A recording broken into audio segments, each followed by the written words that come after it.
E vamos falar os spoilers de Homem-Aranha Sem Volta Pra Casa. Nós assistimos, estamos empolgados, estamos loucos, porque, meu Deus do céu, o que nós vimos aqui no cinema foi inacreditável. Dizer aqui novamente, tem spoilers. Vamos falar spoilers do filme. Se você não assistiu, veja esse vídeo por conta e risco, porque a gente vai revelar todos os detalhes desse filme maravilhoso. Siqueira, jura de filho? Olha, primeiro, olha. O que aconteceu no cinema, Siqueira? Palmas para os roteiristas, palmas para M. Pascal, palmas. Tocantins inteiro pro Kevin Feige. Sony também, viu?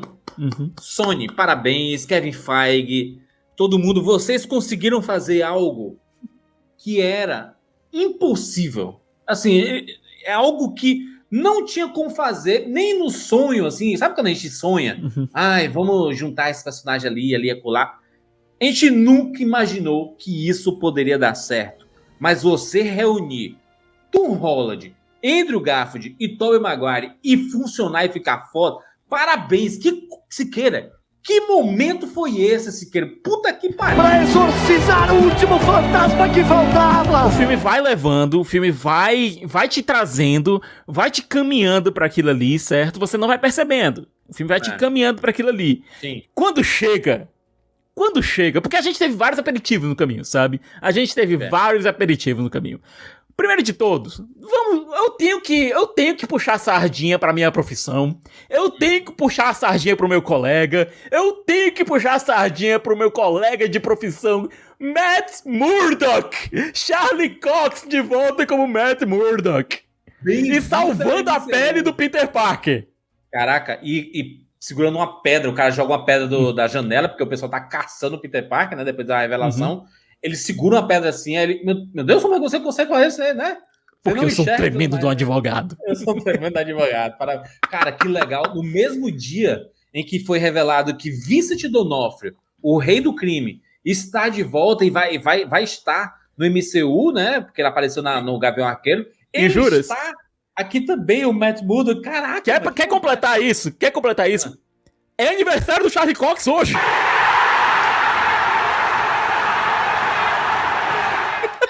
Você tá de parabéns. Caraca, mano. Que coisa maravilhosa.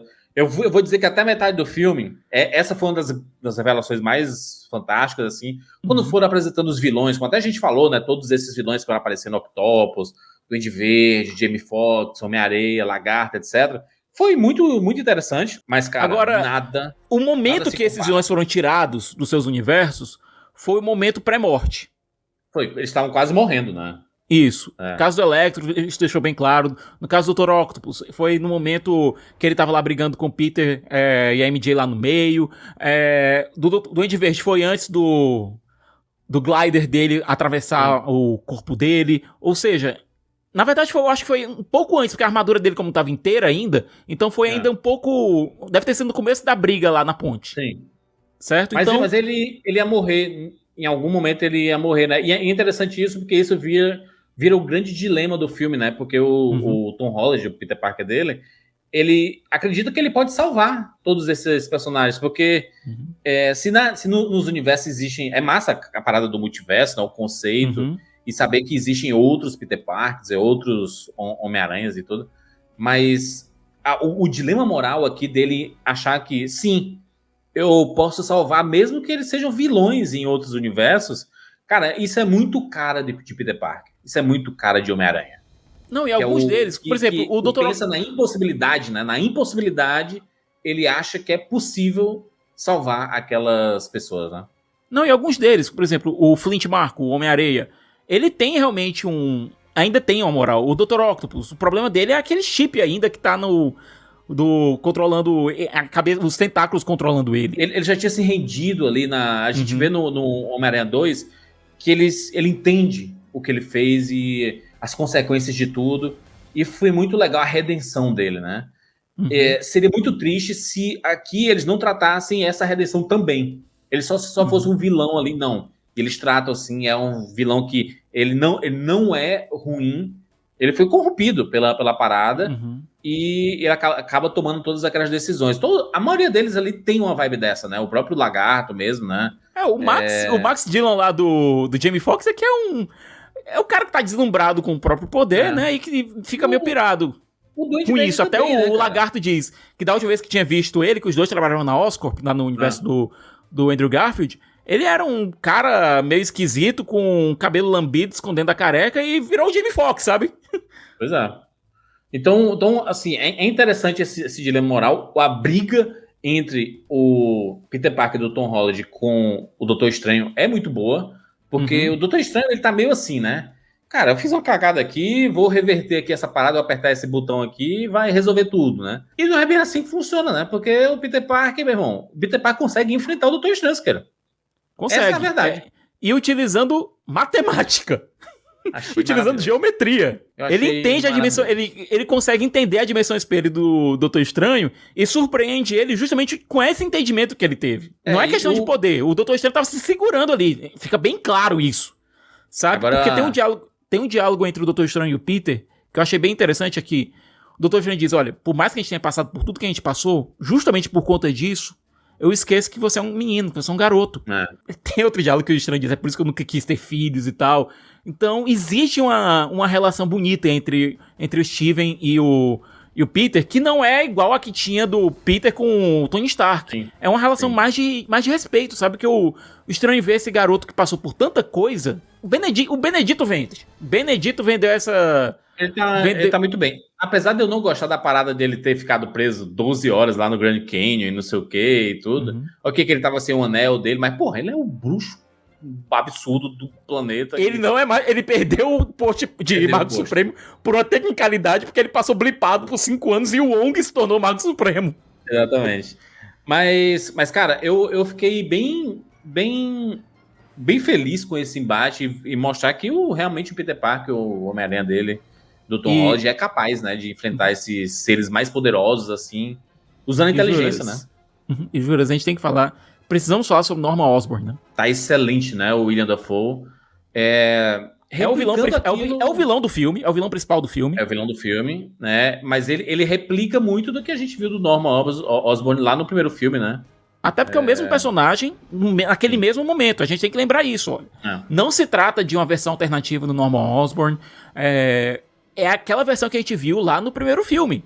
Naquele mesmo momento. Com a personalidade dividida, com o Duende falando na cabeça dele, com o Norman tentando segurar, etc. Sabe? E eu acho que foi melhor trabalhar daqui, porque no primeiro filme, a gente não via muito a dualidade entre o Norman e o Duende, porque parecia que o Norman tinha virado o Duende e tinha assumido aquela persona e pronto. Aqui não, aqui você realmente vê a dualidade, você vê que o Norman, ele tá realmente passando por um momento extremamente turbulento, e isso é necessário porque é muito necessário que o William Dafoe vendesse isso, porque tem o fato dele chegar lá no FIS, no Festa, que é a ONG da Tia May, pedindo ajuda, e nisso você vê que a Tia May sente realmente pena dele. A gente precisava que isso fosse vendido, que o Norman Osborn era uma pessoa precisando de ajuda. E é como ela fala, né, que se você ajuda um, você ajuda todos, né? E isso é muito importante e é muito emblemático, porque são os ensinamentos da Tia May que reverberam na cabeça do Peter Parker. A gente sempre falava, né, que o Tony Stark era o tio Ben do Tom Holland. Não. O tio Ben é a Tia May, a representação da Tia May. É tanto que é ela que fala com grandes poderes vem grandes responsabilidades. E a gente não sabe ainda qual é a relação desse Peter com o tio Ben dele. A gente vai ter uma série animada que vai mostrar o primeiro ano dele como Homem-Aranha e que deve mostrar um pouco mais de como foi essa relação, sabe?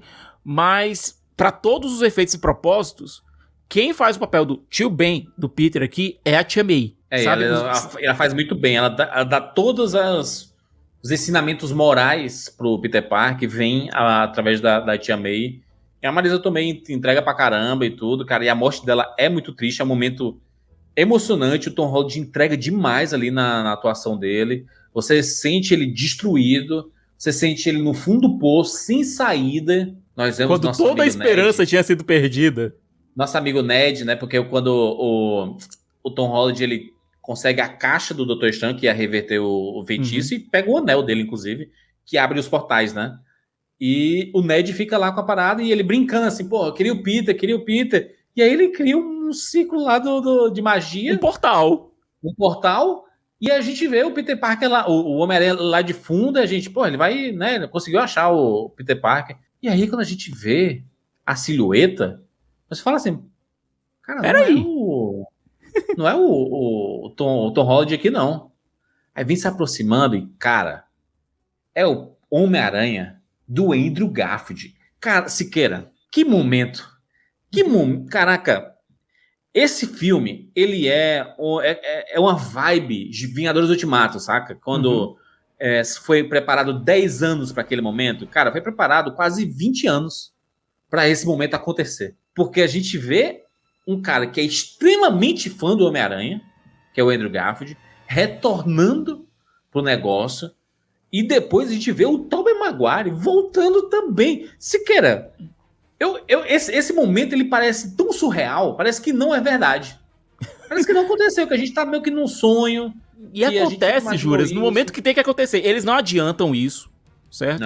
Olha, a participação deles é importantíssima, não é uma cameo, não é uma ponta. Não, e eles dão tempo de tela, dá quase 40 minutos pra eles, né? E não só isso, Juras. Você pega a franquia Espetacular Homem-Aranha do Andrew Garfield, por exemplo. Ela foi meio que abortada, sabe? Você tinha lá... Você teve o Espetacular Homem-Aranha 2, você teve a morte da Gwen, etc. Mas a gente não sabe o que aconteceu com aquele Peter depois. A gente não teve uma conclusão para o arco de histórias dele. Ele fala, né? E eles tiveram cuidado de meio que dar um finale pra ele aqui, sabe? Pra dar uma conclusão, pra dar um... Sabe?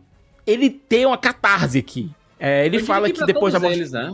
Pra todos eles dão um significado ali, né? Pro próprio Tobey Maguire também, né? O Tobey Maguire, ele virou o tio Ben, cara. O Tobey Maguire virou o tio Ben dele, entendeu?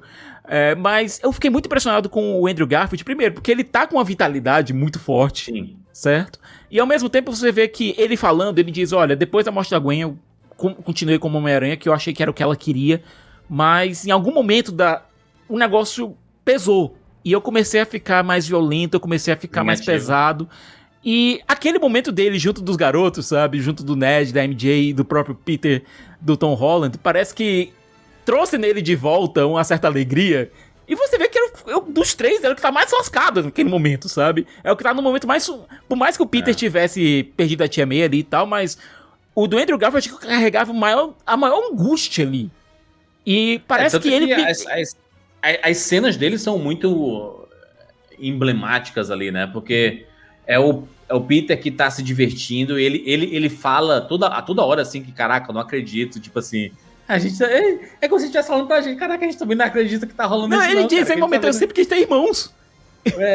Não, e eles ali, cara, são 3 gerações diferentes de Homem-Aranha. E é inacreditável, cara, porque... Poxa, cada um funcionou no seu universo, sabe? Tem gente que gosta de um, não gosta do outro, gosta desse aqui, gosta daquele. O Andrew Garfield, por mais que muita gente não goste, cara, tem gente que é apaixonada pelo... Cara, honestamente eu saí... Opinião polêmica, certo? Mas eu saí gostando ainda mais do Peter Parker do Andrew Garfield desse filme, sabe? Porque... Eu já gostava antes, então agora que eu gosto mais, porque realmente deles lá... É um dos caras que é mais apaixonado por aquilo tudo. As referências, tem tanta referência ali do Tobey Maguire tá com dor nas costas, porque no 2 e no 3 ele tem uma dor nas costas assim, né? Ele fica segurando assim. Aí o Andrew Garfield vai dar e dá uma estalada nas costas dele e tudo. As piadinhas. Cara, o meme, Siqueira, dos Homem-Aranha se apontando. Caraca, inacreditável, meu irmão. Tem cada coisa que acontece nesse filme. E, cara, o Tobey, ele tá excelente também. Eu falei muito tempo aqui do Andrew, porque eu realmente gostei muito do Andrew, mas o Tobey também tá excelente porque ele traz uma vibe muito idealista, sabe? Porque os universos são diferentes. O universo do Tobey Maguire é um universo um pouco mais cartunesco, é um universo um pouco mais surtado. Tanto é que a gente vê o Duende Verde de lá, é um vilão surtado, um vilão perigosíssimo, mas um vilão surtado. E o Peter, ele tem O Peter do Tobey Maguire, ele tem aquele rosto um pouco mais idealista, sabe? Um pouco mais, entre aspas, doce.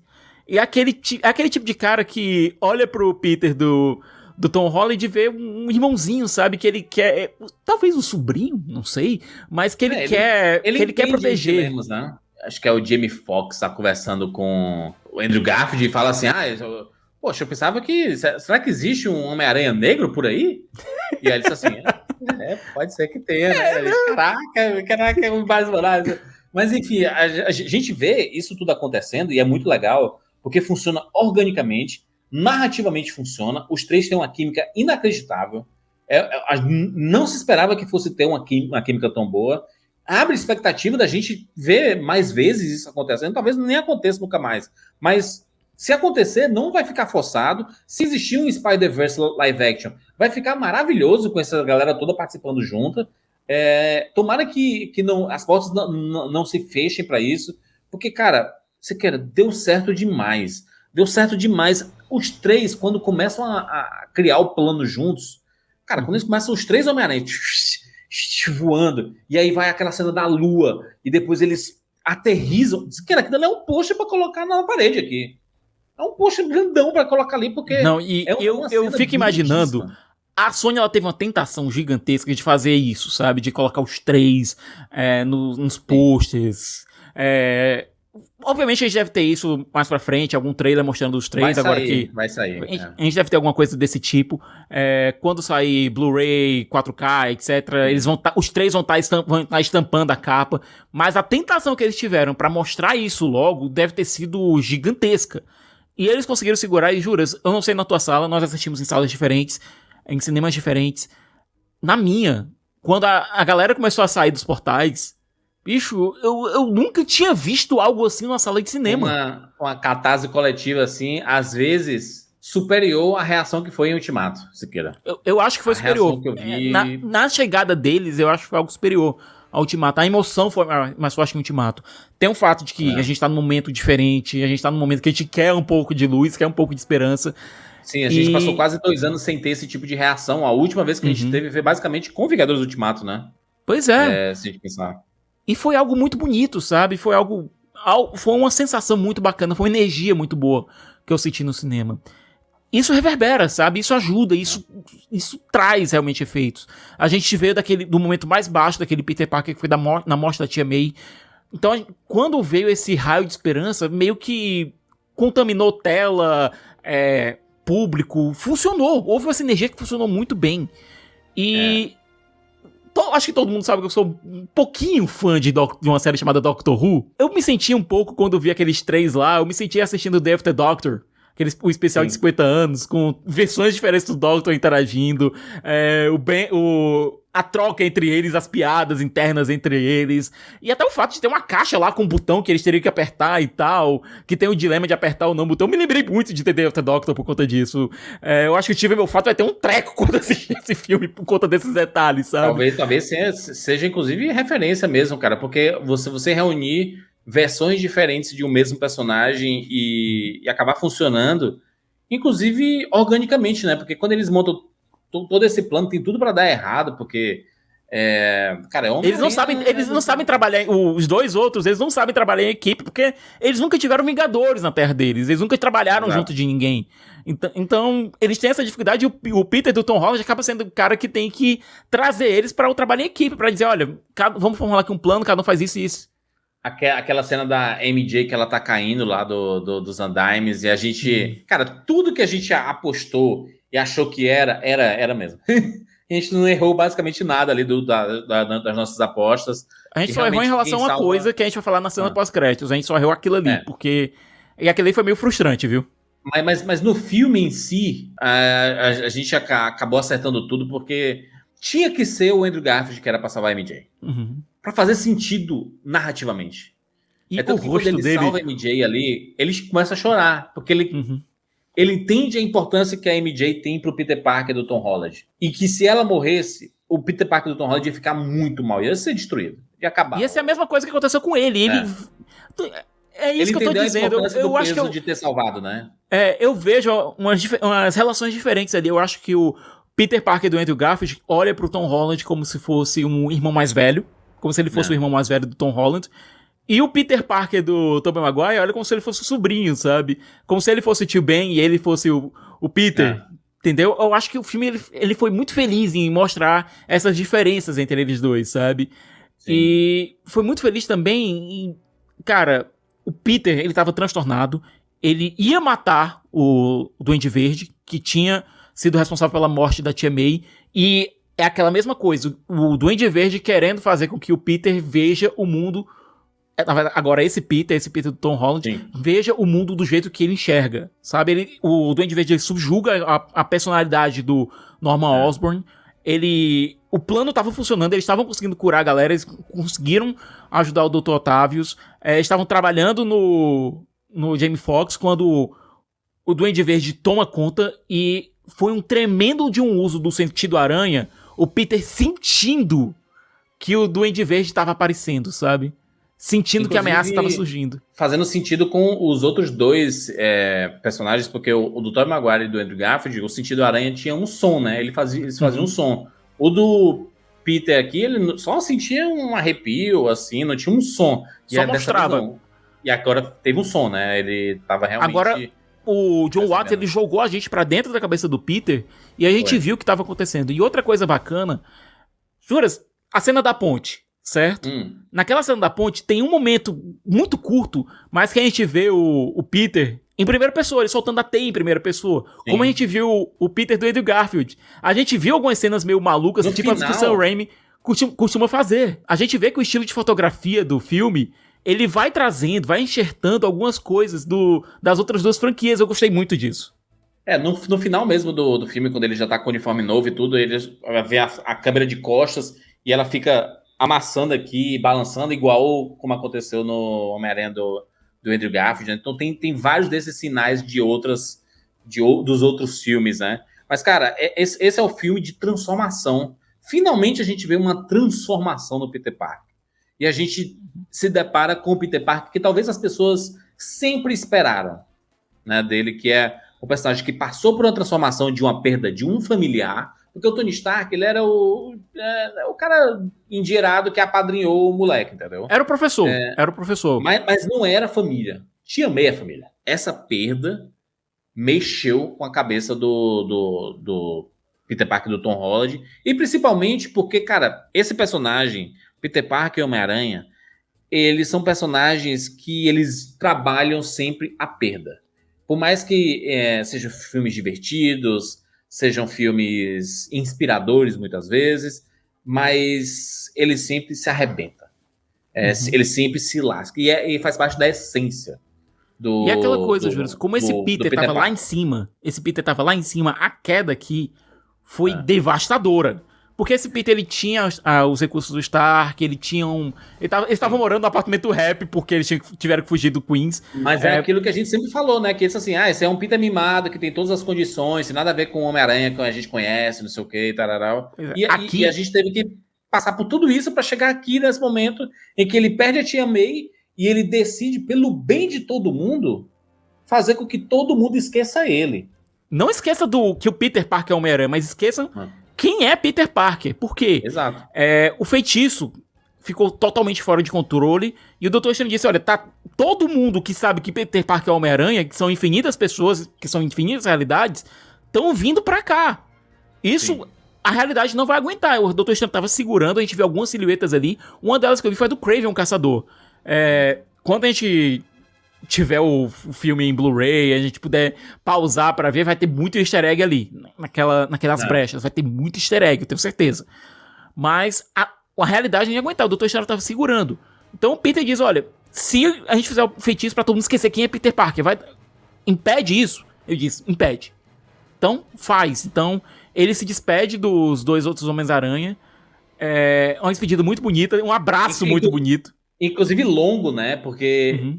Devia ser assim, falou então, valeu, não sei o quê. E não, parece que assim, caraca, não acredito que vocês estiveram nesse filme, que coisa foda você ter os três juntos. E eu acho que o Tom Holland, aquela gaguejada que ele dá, né, pra falar, foi muito genuína. E eles falam assim, cara, a gente sabe, nós somos todos Peter Parker aqui, a gente sabe que você tá sentindo. E nesse ponto, a gente tá vendo que o Peter do Tobey, ele tá com um rombo nas costas, porque quando o Peter ia matar o Duende Verde, quando o Tom Holland ia matar o Duende Verde, ele se joga na frente, segura o glider, Duende Verde vai Duende Verdear, né? Pegou a faca e enfiou nas costas do Tobey. Como Pessoa-aranha e tal, ele conseguiu segurar, mas até naquele momento que o Andrew tava segurando ele e ele disse, tá doido isso? Caramba, ele se segura lá por conta do Peter. Entendeu? E depois a gente tem a despedida do Ned e da MJ, que... É emocionante, meu Deus do céu. Mano. Eles fazem ele prometer de que ele vai, depois disso, vai contar tudo pra eles, o que aconteceu, etc, etc. Toda essa confusão também aconteceu porque a vida deles dois, do Ned e da MJ, tava indo pro ralo. Os dois Sim. que iam passar pro MIT, eles foram rejeitados pela faculdade. Por quê? Porque a faculdade não queria se meter com gente polêmica desse jeito. Então, Peter prometeu, a MJ disse que amava ele, e quando ele ia dizer de volta, ele disse, não, só me diz depois quando você for me encontrar de novo. É a cena bonitinha do final, né, dele, depois de ter acontecido tudo, ninguém mesmo lembra que o Peter Parker é o Homem-Aranha, nem o Rap lembra, ninguém sabe. Não, ninguém lembra que o Peter Parker existe. Exato. Ninguém sabe quem é Peter Parker. Ele chega lá no café onde a MJ trabalha e estão lá ela e o Ned comemorando que foram aceitos no MIT e ela olha pra ele, sim, pois não, quer um café? Cara, a vida dos dois tá muito melhor sem mim. É aquela coisa do sacrifício que o Homem-Aranha tem que fazer. Até aqui, né? Até aqui. O corte na hora que ele vê o corte, eu acho que... Não, e ela fala assim, nem dói mais. E aí ele meio que assim... Ok. Eu entendi a mensagem de... Cara, é o dilema do Homem-Aranha, né? Todo mundo que se relaciona com ele vai passar por alguma consequência ruim, vai estar em perigo, e é um personagem que tem que lidar... E por mais que pode ser que tem gente que não goste disso, nunca vai ser feliz, não sei o quê. O próprio Tobey Maguire, com a idade que ele tinha de Homem-Aranha, ele falou... Ele disse assim, é difícil, a gente demorou pra conseguir um equilíbrio. Ele falou, olha... Quando o Alfred Molina encontra ele, diz assim, você deixou de ser garoto e agora é um adulto, né? Não, e aquela coisa, Juras, o Tobey Maguire fala isso, olha, demorou pra que eu e a MJ se acertássemos. A gente viu que o relacionamento do Peter com a MJ não era dos mais saudáveis lá na trilogia do Sam Raimi, e ele disse, olha, a gente demorou, mas a gente conseguiu se encaixar. E falou o nome dela, Michelle Jones Watson, né?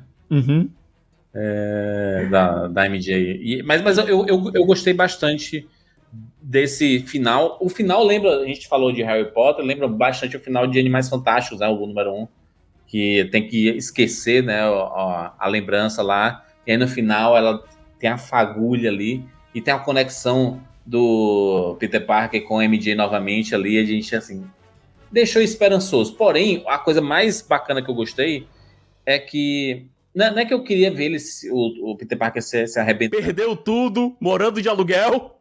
Mas é que agora a gente vai ver o real Peter Parker dos quadrinhos, né? Que é passando perrengue financeiro, que é tendo que trabalhar, fazer bicos e... Costurou o próprio uniforme. Fez o próprio uniforme, que é uma homenagem a todos os Homens-Aranha que a gente viu nesse filme, né?